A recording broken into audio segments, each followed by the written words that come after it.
ഇതാണ് ബെർലിനിലെ holocaust memorial.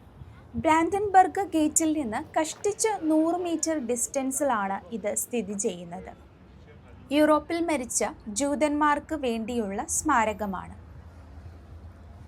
പുറത്ത് നടക്കാൻ തുടങ്ങുമ്പോൾ ബ്ലോക്കുകൾ ചെറുതാണ്, പക്ഷെ അകത്തേക്ക് നിലം താഴ്ത്തി ചുറ്റുമുള്ള ബ്ലോക്കുകൾക്ക് നീളം കൂടി വരുന്നു. അടിച്ചമർത്തലിൻ്റെ ഒരു ഭാവമെന്ന് ഒക്കെയാണ് എനിക്കിതിനെ തോന്നുന്നത്. 2711 കോൺക്രീറ്റ് ബ്ലോക്കുകൾ വ്യത്യസ്ത ഉയരങ്ങളിൽ പണികഴിപ്പിച്ചിട്ടുള്ള ഒരു സ്മാരകം.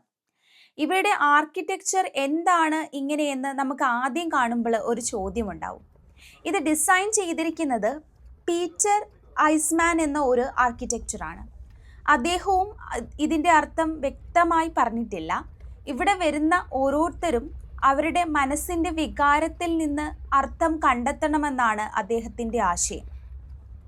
ഇത് ദിവസം 24 മണിക്കൂറും ഓപ്പൺ ആയിട്ടുള്ള ഒരു മെമ്മോറിയലാണ്.